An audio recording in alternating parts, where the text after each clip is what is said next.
Ce soir, je vais vous parler d'un thème qui n'est pas si simple, qui est le thème de l'abandon à la divine providence. L'abandon à la divine providence.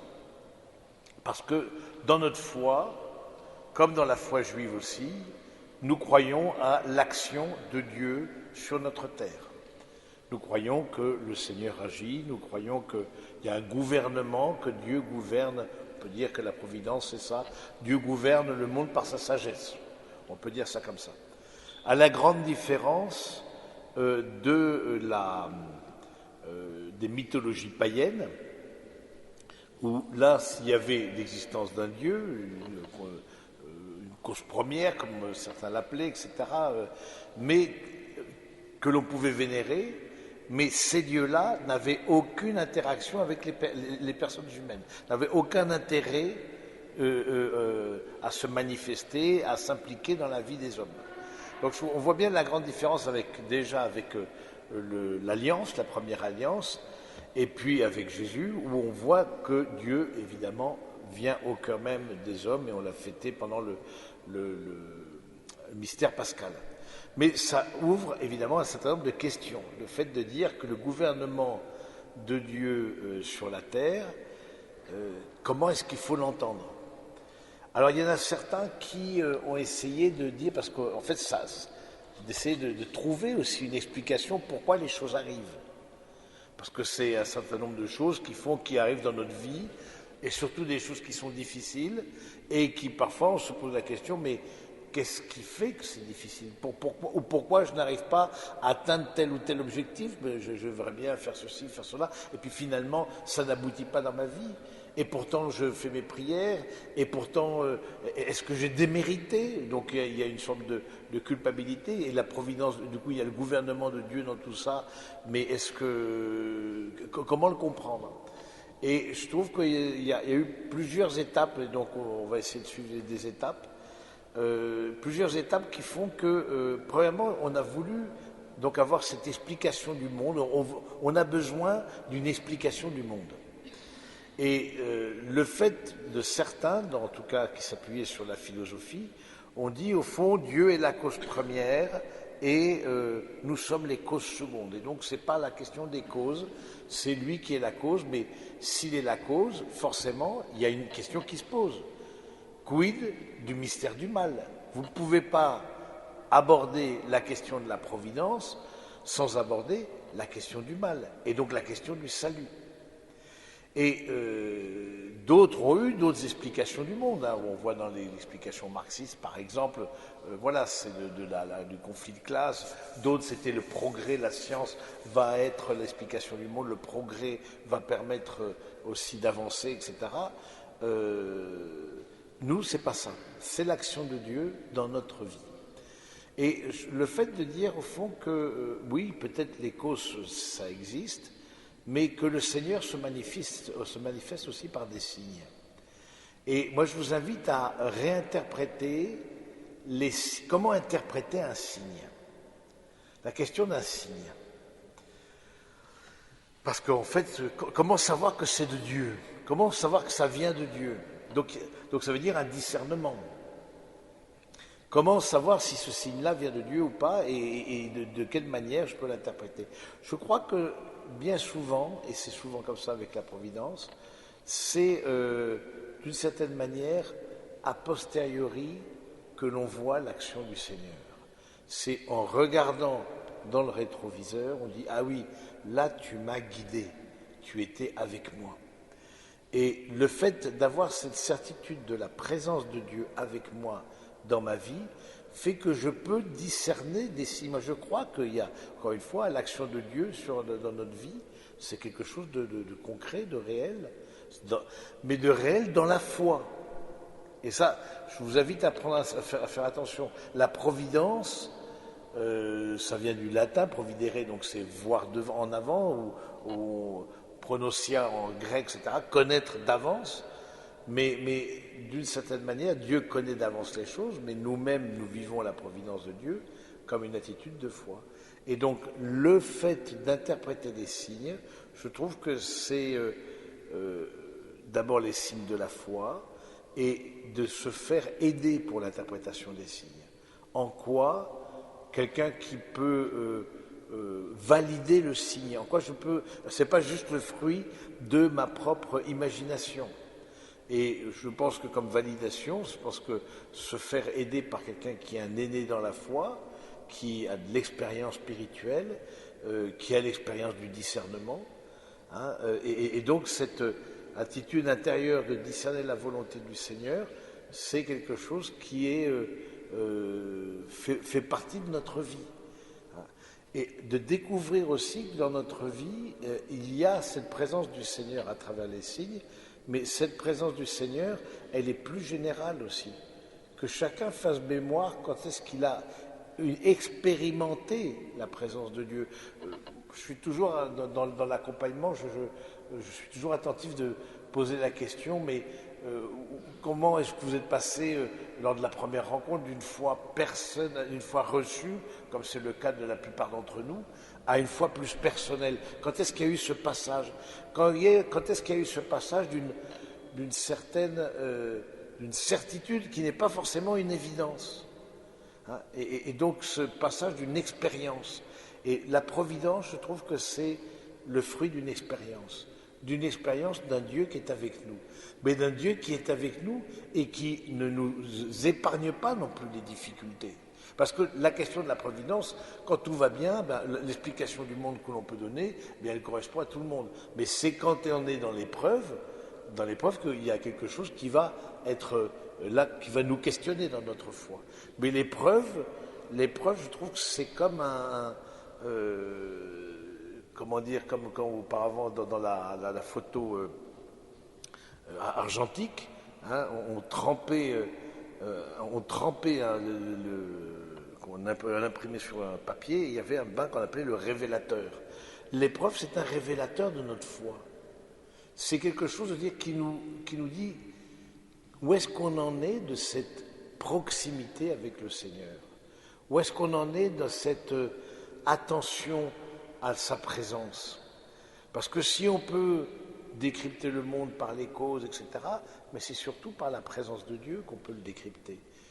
Est-ce que j'ai conscience que je peux m'appuyer sur quelqu'un qui, en fait, est plus grand que moi et qui, d'une manière ou d'une autre, m'accompagne?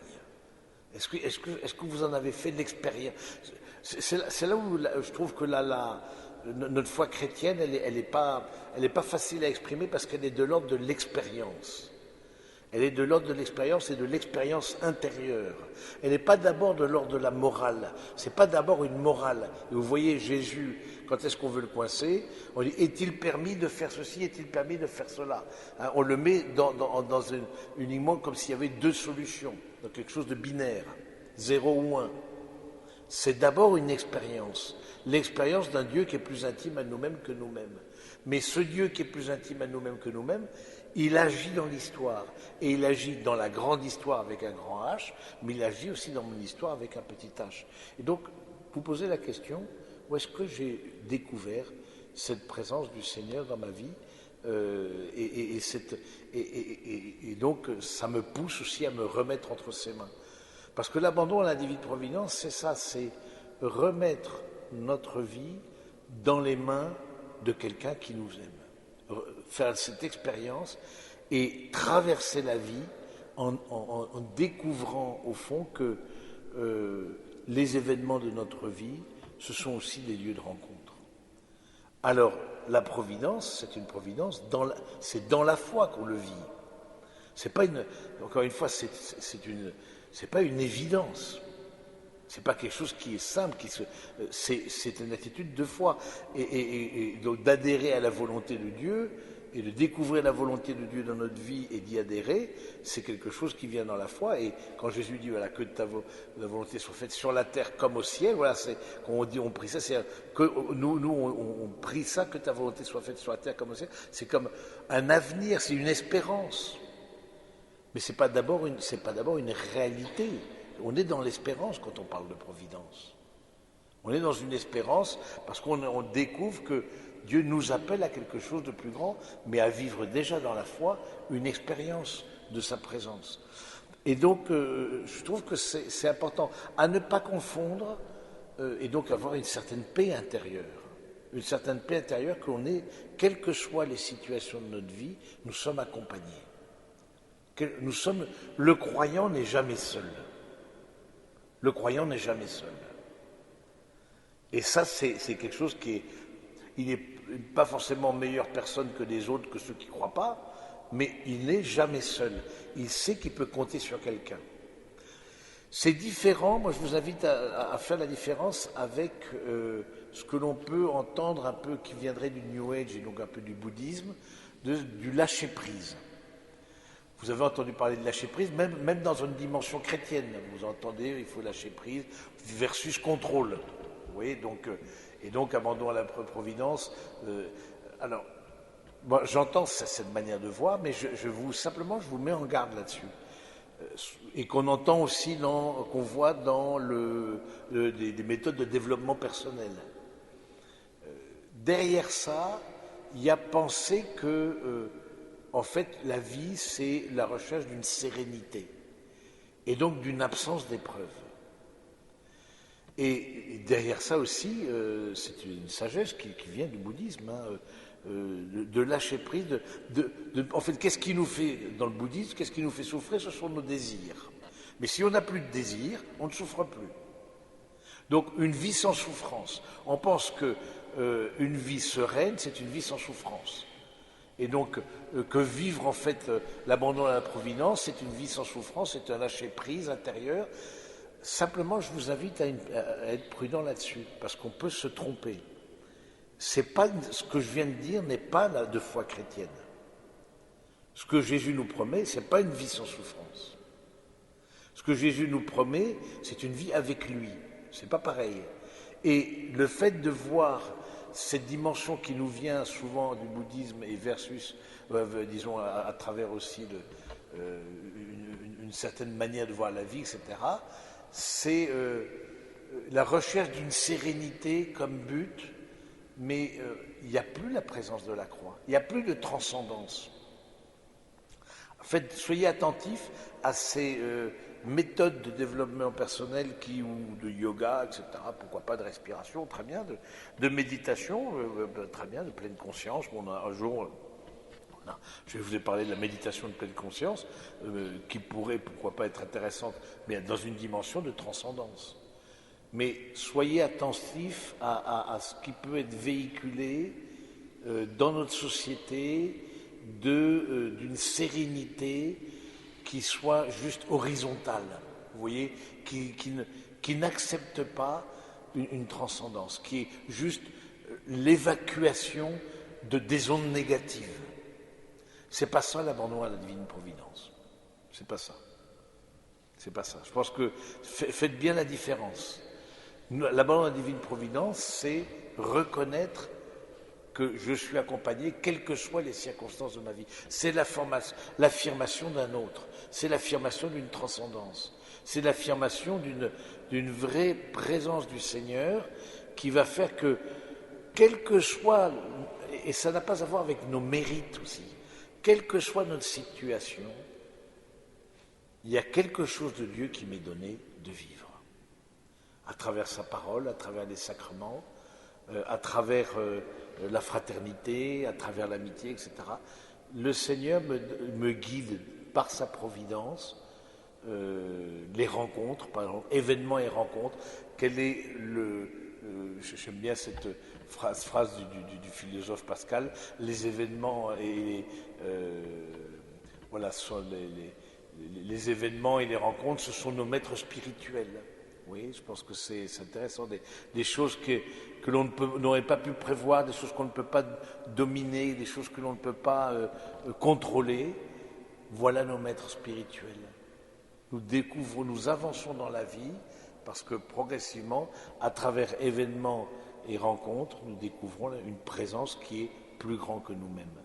Et donc, et ça c'est important de faire le lien, la différence entre la providence et la question de nos mérites. Ce n'est pas lié à nos mérites. La grâce, par définition, est gratuite. Parce qu'on peut se dire, mais voilà, qu'est-ce qui se passe si la providence de Dieu, etc. Je demande quelque chose, mais ça n'aboutit pas, et je voilà. Qu'est-ce que j'ai mal fait? Parce que si on dit la providence, c'est Dieu qui gouverne de façon par sa sagesse, on se dit le Seigneur m'a oublié. Et vous voyez dans la Bible un certain nombre de, on pense à Job évidemment, qui fait partie des livres de sagesse.